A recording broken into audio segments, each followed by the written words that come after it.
नमस्कार.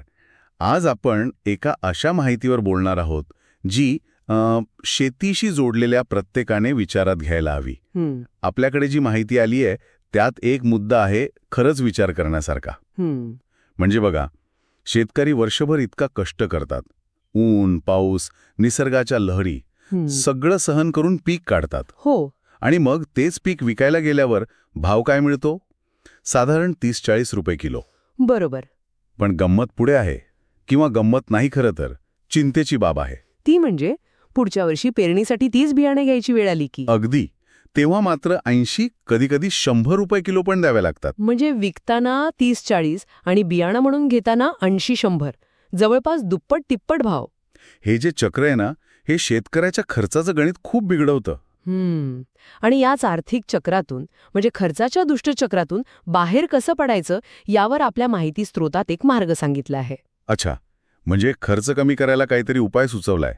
काय आहे तो? स्रोतामध्ये धन्वंतरी टेक्नॉलॉजी असं नाव दिलं एका पद्धतीला. धन्वंतरी टेक्नॉलॉजी. हो, या तंत्रज्ञानाचा वापर केला तर पुढच्या वर्षी लागणारं जे बियाणं आहे त्याचा खर्च वाचू शकतो असं त्यात म्हटलंय.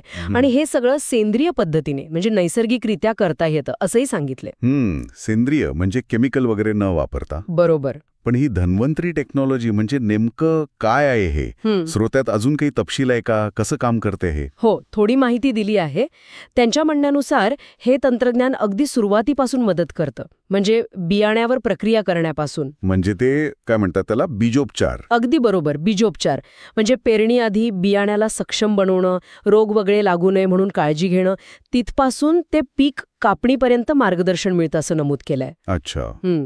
इतकंच नाही तर पीक आल्यावर त्यातूनच पुढच्या वर्षीसाठी चांगलं बियाणं कसं निवडायचं, ते कसं साठवायचं, त्याचं पॅकेजिंग कसं करायचं, यासाठी पण मार्गदर्शन. आणि जी काही उत्पादनं लागतील ती पूर्णपणे विषमुक्त पुरवली जातात असं स्रोतात म्हटलं आहे. म्हणजे पेरणीपासून ते पुढच्या पेरणीचं बी तयार होईपर्यंत सगळी मदत आणि साधनं? हो, आणि सगळं विषमुक्त, सेंद्रिय पद्धतीने. स्रोताचा भर याच गोष्टीवर दिसतोय. म्हणजे रासायनिक खतं नाहीत, कीटकनाशकं नाहीत, नैसर्गिक पद्धतींवर जोर. असाच अर्थ निघतोय. यामागचा विचार फक्त खर्च वाचवणं नाही तर शेतकऱ्याला बियाण्यांच्या बाबतीत स्वावलंबी बनवणं हा दिसतोय. बरोबर. म्हणजे दरवर्षी हायब्रिड बियाणं विकत घेण्याऐवजी स्वतःचंच बियाणं वापरता यावं. हो. पण मग स्रोतामध्ये हे लगेच मोठ्या प्रमाणावर करायला सांगितलंय की काही सावधगिरीचा सल्ला दिलाय? नाही, एकदम सगळं बदलायला नाही सांगितलं. उलट त्यांनी एक व्यावहारिक सल्ला दिलाय. सुरुवातीला फक्त 1 एकर शेतीत हा प्रयोग करून बघा असं सुचवलं आहे. अच्छा, फक्त 1 एकरावर? हो, म्हणजे शेतकऱ्याला स्वतःला अनुभव घेता येईल. हे तंत्रज्ञान आपल्यासाठी कितपत योग्य आहे, फायद्याचं आहे, हे तपासून पाहता येईल. हे महत्वाचं आहे. म्हणजे आधी पडताळून बघा आणि मग ठरवा. बरोबर. मग जर अनुभव चांगला आला तर मोठ्या क्षेत्रावर वापरण्याचा निर्णय घेता येईल. म्हणजे थोडक्यात या स्रोताचा मुख्य संदेश काय आहे की बियाण्यावरचा खर्च कमी करा, किंबहुना शून्यावर आणा आणि आत्मनिर्भर बना. अगदी.